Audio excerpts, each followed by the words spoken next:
आ चुका है कि सुर्ख गाय की पैदाइश के बाद तीसरा हैकल बनाया जाए। इंस्टीट्यूट के यूट्यूब चैनल पर वीडियो में बछड़े को उसकी मां के साथ दिखाया गया है और ऐलान किया गया है कि इस्राइल की सरजमीन में एक बिल्कुल सुर्ख गाय पैदा हुई है, हूबहू वही जिसका इंतजार था। इस ऐलान के बाद से बछड़े को देखने के लिए कई मजहबी रहनुमा इंस्टीट्यूट पहुंचे और इन्होंने गाय और इसके बछड़े का तफसीली मुआयना किया। पेशगोई में जिक्र किया गया है कि गाय का रंग बिल्कुल सुर्ख होना चाहिए और इस पर कोई दाग नहीं होना चाहिए। चुनांचे ये बछड़ा इन दो बातों पर पूरा उतर रहा है और ऐसा लगता है कि ये वही बछड़ा है जिसके लिए यहूदी इतने सालों से इंतजार कर रहे हैं। लेकिन इस सारे मामले में इन मजहबी स्कॉलर्स की तरफ से एक चीज पर एतराज किया गया कि इस बछड़े की पैदाइश के लिए गाय को जो माहौल फराहम किया गया है वो कुदरती माहौल से बिल्कुल मुख्तलिफ है। लिहाजा इस बात में एक शक पैदा हो जाता है कि ये बछड़ा जिसे दुनिया में लाने के लिए बाकायदा प्लानिंग की गई है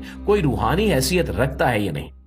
क्योंकि तारीख के हिसाब से ऐसा कोई इशारा नहीं मिलता कि जिस सुर्ख गाय को जाहिर होना है वो कैसे आएगी। यूके में कायम करदा ये टेम्पल इंस्टीट्यूट बनाया इसलिए गया था कि तीसरे हैकल की तामीर के लिए तमाम मामलात को देखा जाए और सुर्ख गाय के मुताल्लिक तहकीकात जारी रखी जाए, क्योंकि पेशगोई ऐसे ही थी कि पहले सुर्ख गाय जाहिर होगी, फिर यहूदियों का तीसरा हैकल तामीर होगा और ये सब इंसानियत के आखिरी दौर में होगा। यहूदियों के मसीहा के आ जाने के बाद ये इनके आखिरी उरूज का दौर होगा और फिर ये दुनिया खत्म हो जाएगी। चुनांचे इस टेम्पल इंस्टीट्यूट को बनाने के बाद इसके तहत the raise of red heifer program 3 साल पहले ही शुरू किया गया था, जिसका बुनियादी मकसद सुर्ख गाय को हासिल करना था। यहाँ ये लोग एक बिल्कुल सुर्ख रंग की गाय को पालने की कोशिश कर रहे थे। इस नई किस्म की गाय को पालने के प्रोसेस में सुर्ख गाय की एक मखसूस नस्ल की इस्राएली घरेलू गायों के साथ ब्रीडिंग की जा रही है, जिससे गाय की एक नई बिल्कुल सुर्ख रंग की नस्ल तैयार की जा रही है।